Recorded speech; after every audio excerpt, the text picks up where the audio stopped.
भक्ति करने के लिए सबसे पहले आपको दृढ़ संकल्पी होना पड़ेगा। दृढ़ संकल्प यानी कि आपको अटल विश्वास के साथ भक्ति करनी है। अगर आपका विश्वास पूर्ण नहीं है, आप पूरा विश्वास करके भक्ति नहीं कर रहे हो, तो आप डोल जाओगे। और इसका केवल एक कारण नहीं है कि आप कैसे डोलोगे, क्यों डोलोगे, इसके बहुत से कारण हैं। सबसे पहला कारण तो ये होता है कि अगर आप भक्ति के लिए नाम दीक्षा लेके भी आ गए हो और आप भक्ति भी कर रहे हो और आपको लगन पूरी है, लेकिन परमात्मा आपकी परीक्षा लेने लगा है, अब आपको क्या करेगा? वो आपको ज़्यादा से ज़्यादा समय वो कोई भी अनुभव नहीं देगा। आप बैठोगे, आपको 6 महीना हो गया, 1 साल हो गया, 1.5 साल हो गया, 2 साल हो गया, आपको एक रत्ती भर भी अनुभव नहीं हो रहा है, कुछ भी नहीं आ रहा है, कुछ भी नहीं समझ में आ रहा, आप डोलने लग जाओगे। इसलिए मैं हर बार यही कहता हूं कि ये जो भक्ति है ये अडोल भक्ति है। इसमें आपने सिर धड़ की बाजी लगाना है। आप नाम दीक्षा बिल्कुल मत लो, जल्दबाजी में तो बिल्कुल मत लो। आप 10 साल तक भी इस ज्ञान को समझो, आप रास्ते को समझो कि रास्ता क्या बताया जा रहा है। अगर रास्ता सही है और आपको पूर्ण विश्वास हो गया है, उसके बाद आप ये कभी भी ना सोचो कि ये रास्ता जल्दी क्यों पूरा नहीं हो रहा, क्योंकि ये सहज योग है, ये सहज मार्ग है। इसमें धीरे चाल में भक्ति होती है। जैसे घड़ी की 3 सुइयां होती हैं, सेकंड वाली सुई हर सेकंड भाग रही है आगे, आप उसको देख पा रहे हो, और मिनट वाली सुई बहुत हल्के से हिलती है, आप उसको भी देख सकते हो अगर गौर से देखो तो हिलती हुई। लेकिन जो घंटे वाली सुई होती है वो आपको दिखाई नहीं देती, लेकिन हर घंटे में वो भी अपना स्थान बदल देती है। 1 से 2, 2 से 3, 3 से 4 पे आ जाती है। इसी प्रकार आपकी जो भक्ति है वो घंटे वाली सुई से भी धीमी है, लेकिन यकीन रखना कि वो भक्ति चल रही है, ऐसा नहीं है कि वो स्टॉप हो गई है। जैसे आप गड्ढा खोदते हो, कहीं पर 100 मीटर पानी में मिल जाता है, कहीं पर 150 मीटर, कहीं पे 100 फुट, कहीं पे 150 फुट। तो हर बंदे की भक्ति अलग होती है, हर बंदे के संस्कार अलग होते हैं। परमात्मा हर बंदे की अलग परीक्षा लेता है, दया भी अलग अलग तरह से करता है, उसके संस्कारों पे परमात्मा की दया पे डिपेंड करता है। तो एक तो ये कारण हो गया। दूसरा कारण होता है जब हमें विचलित करने वाले हमारे आजू बाजू जो बैठे होते हैं विचलित कर देते हैं। विचलित कैसे करते हैं? आपको आपकी भक्ति पर शक करवा के, जो आप भक्ति कर रहे हो, आपको आपके विवेक पे पूरा विश्वास ना होने के कारण आप दूसरे की बात को जब माइंड में ले लेते हो, जब समझने लग जाते हो, अपना विश्वास कम होता है और दूसरे पे ज्यादा करने लग जाते हो, तब आपकी भक्ति विफल हो जाती है, आप भक्ति नहीं कर पाओ। क्योंकि आपको पता है कि इस वक्त हमारे सत्संग सुन सुन के जितने भी ज्ञानी बने बैठे हैं और जितने भी ये लोग हमारे सत्संग को अच्छी तरह समझ रहे हैं, अब ये अपने स्वार्थ के लिए हमारे ही भक्तों को विचलित करने में लग जाते हैं। क्योंकि उनको पता है कि भगत को अगर ये बोल दिया जाए कि बेटा जो तू कर रहा है इससे तेरी भक्ति नहीं होगी, परमात्मा कभी नहीं मिलेगा, तो कहीं ना कहीं वो डिमोरलाइज हो जाता है, कहीं ना कहीं वो डिमोटिवेट हो जाता है। इसका फायदा उठाते हैं ये लोग, क्योंकि भगत भोले हैं, भक्तों को नहीं पता क्या सही क्या गलत है। भगत तो जैसे आप बोलोगे वैसे चलने को तैयार है परमात्मा को पाने के लिए। तो ऐसे चतुर प्राणी जो विहंगम चाल को डिनाई करके, विहंगम चाल को झूठा बता के आपको किसी और भक्ति से जोड़ने के लिए बैठे हुए हैं, इन्हीं लोगों को भगवान ने, परमात्मा ने काल का दूत बोला है। और ये हर पंथों में होते हैं, ऐसा नहीं होते हैं। खासकर कबीर पंथ में तो इनका अच्छा जमावड़ा होता है। लेकिन परमात्मा ऐसी दया बख्शी है कि 2023 तक ये सारे के सारे अपने असली रूप में आ जाएंगे और इस पंथ से बाहर दिखाई देंगे। तो अगर आपको कहीं पर भी ऐसा बंदा मिलता है जो आपको डीमोटिवेट करता है, आपने उसकी बात को नहीं सुनना है, क्योंकि आप इस पंथ में देखा देखी नहीं जुड़े हो, आप अपने विवेक से जुड़े हो, आप सत्य सत्य का निर्णय करके जुड़े हो। अगर आप सत्य असत्य का निर्णय आप कर चुके हो तो आपको विचलित होने की जरूरत नहीं है।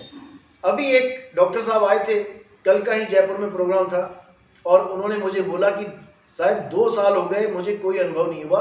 और ये सच है कि वो बार बार अरदास करते थे कि कुछ तो करो, कुछ तो करो। और मैं हमेशा यही बोलता था, आप पूरे विश्वास के साथ लगे रहो, परमात्मा दयाल है, कभी ना कभी दया जरूर करेगा।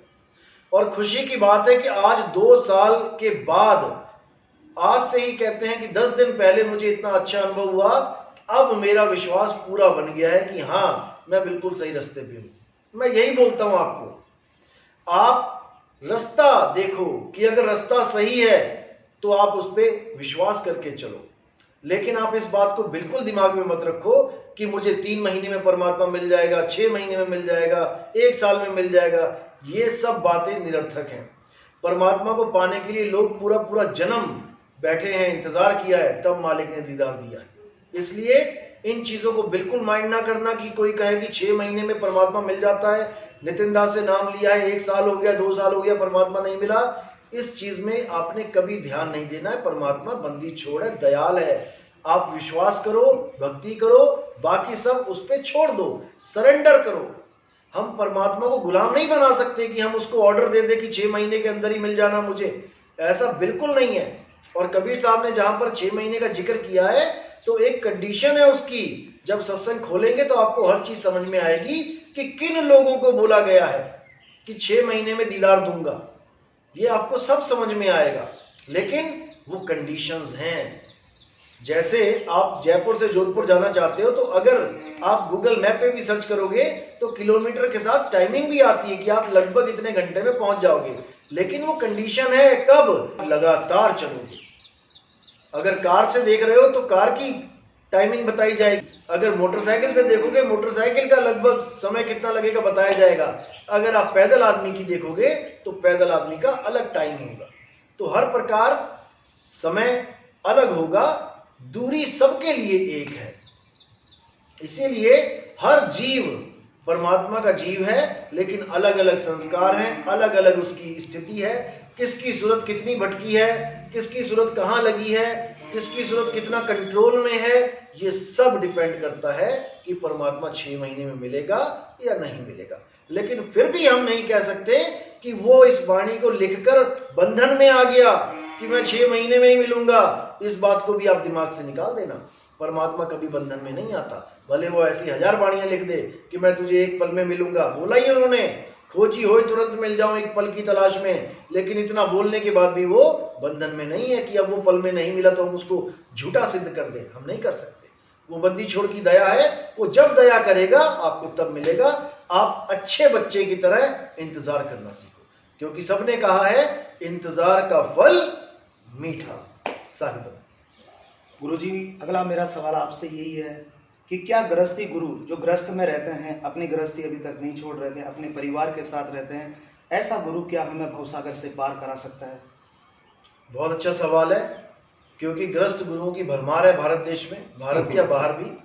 खुद भी बैठते हैं, अपनी घरवाली को भी साथ में बिठा लेते हैं, खुद गुरुजी बन जाते हैं, अपनी घरवाली को गुरु माँ बना देते हैं। और जितने पुत्र पैदा होते हैं, फैक्ट्री लगा रखी इन्होंने भगवान बनाने की, आगे से आगे उन्हीं को गद्दियां सौंप के गुरु भगवान बना के चले जाते हैं। यही मोह है। इस मोह से वो नहीं छूट पा रहे हैं। कौन नहीं छूट पा रहा है मोह से? याद रखना, गुरु तो मोह से छूटा होता है, लेकिन पिता नहीं छूट पाता। ये वही लोग हैं जो पिता हैं, गुरु नहीं है। गुरु तुम्हारे लिए हैं, तुम्हें अच्छी अच्छी बातें बताएंगे, लेकिन जब अपने ऊपर बात आ जाती है तो ये पिता का रोल निभा के जाते हैं। इसलिए कबीर साहब ने कहा, गिरही होके कथे ज्ञान और अमली होके धरे ध्यान, साधु होके कूटे भग, कहें कबीर ये तीनों ठग। ये तीनों ठग हैं। आपने इन ठगों से बचना है। एक जब विरक्त साधु होता है, आप उसको बंदगी देके देखो, वो अपनी जो बंदगी है, जो उसको दान चंदा मिलता है, वो हमेशा जीवों पे लगाएगा। और जो गृहस्थी साधु है, आप उसको देके देखो, अपने बच्चों के लिए मोबाइल, अपने बच्चों के लिए मोटरसाइकिल, अपने बच्चों के लिए सारे इंतजाम करके जाएगा। ये फर्क है। तो साहिब ने बोला, परिवार कारणे पेट कारणे करे गुरुआई, पीढ़ी सहित नरक में जाई। तो ऐसे गुरुओं से बचना है जो गृहस्थी होके आपको ज्ञान बांटते फिरते हैं, क्योंकि गृहस्थी गुरु कभी किसी का कल्याण नहीं कर सकता। वो खुद का ही कल्याण कर ले, वही बहुत बड़ी बात है। इसीलिए साहिब ने हर जगह बोला, जिसका गुरु गिरही है और चेला गिरही होए, कीच कीच को धोवते दाग न छूटे कोई। दोनों को कीचड़ की उपाधि दे दी है। अगर आपके पैरों में कीचड़ लग जाता है, आपके कपड़ों में कीचड़ लग जाता है, तो आप निर्मल जल से धोते हो, ना कि उसी कीचड़ से धोने की कोशिश करते हो। आप खुद ग्रस्त में हो, आप खुद भोग विलास में पड़े हुए हो, और आपका गुरु भी भोग विलास में पड़ा है, तो वो पार करेगा। वो तो आपको ऐसा संदेश भी नहीं देगा कि बेटा भोग विलास त्याग दो, क्योंकि वो खुद नहा रहा है उस गंगा में। तो आपको भी उससे पार नहीं, कभी संदेश तक नहीं देगा आपको, क्योंकि उसे पता है ये तीर उल्टा मेरे पे ही लग जाना है। इसलिए कभी बोलेगा तक नहीं। ये जो मैंने वाणी बोली है कबीर साहब की, ये तो कभी जीवन में छुएगा भी नहीं, क्योंकि ये वाणी पे पूर्ण नहीं उतर पाएगा। इसलिए इन अधूरे गुरुओं ने क्या कर रखा है, कबीर साहब की केवल वो वाणियां उठाते हैं जहां गुरु की महिमा है, उनको अपने ऊपर फिट करते हैं कि देखो कबीर साहब ने गुरु के बारे में कितनी बड़ी बड़ी बातें बोली हैं, और गुरु कौन, मैं ही गुरु हूं। इतना बड़ा जाल बिछा रखा है इन गुरु लोगों ने, आप नहीं समझ सकते। आप तब समझ पाएंगे जब आप कहत कबीर सुनो भाई साधो नितिन दास चैनल सुनना शुरू करेंगे, आपको एक एक चीज समझ में आ जाएगी कि गुरु कैसा होना चाहिए। तो साहिब ने बोला है, गुरु करो जान के पानी पियो छान के। ये उस समय की वाणी है 600 साल, जब लोग तालाबों से, लोग कुएं से पानी लेके आते थे, और उस पानी में अनंतों जीव जो हम बिना छाने पी जाते थे। वहां ने बना किया कि बिना पानी छाने कभी नहीं पीना चाहिए, क्योंकि पता नहीं कौन कौन से जीवाणु विषाणु हमारे अंदर चले जाते हैं, कितने छोटे छोटे जीव चले जाते हैं। लेकिन आज वो वाणी बिल्कुल उलट गई है। आज के समय में अगर आप पानी छान के पियोगे कपड़े से, तो समझ लो कि आपने पानी को और बर्बाद कर दिया। आरओ जो लगे हुए हैं वो छना छनाया पानी आपके पास पहुंचा रहे हैं। आपने किसी कपड़े में अगर छाना तो उस कपड़े में कितने जीवाणु बैठे हुए हैं जो उस पानी के साथ फिर दोबारा उसी गिलास में आ जाएंगे, और आप फिर उन्हीं चीज को पी लोगे। यहां पर वाणी क्या आती है, गुरु करो छान के और पानी पियो जान के।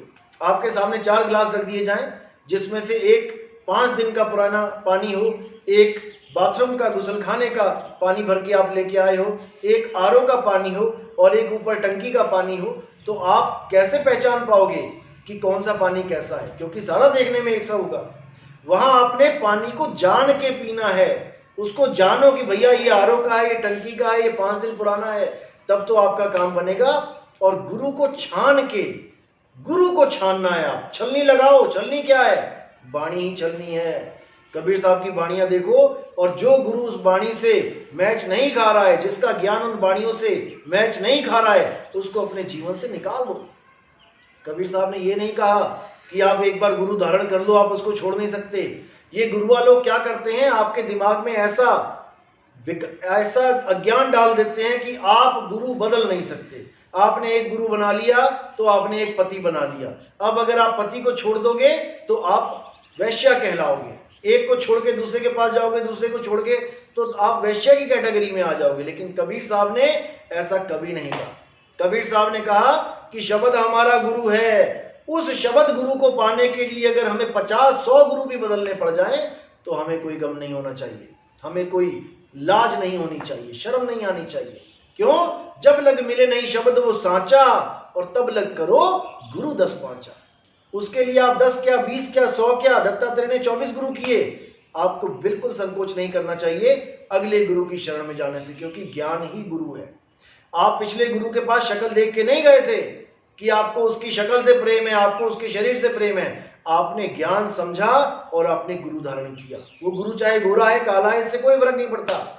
अगर आपको आगे का ज्ञान मिलता है तब भी आपको बिल्कुल नहीं सोचना चाहिए कि मैं इस गुरु को छोड़ रहा हूं। याद रखें, आप गुरु को नहीं छोड़ रहे हैं, आप उस अज्ञान को छोड़ रहे हैं जो वो गुरु दे रहा है।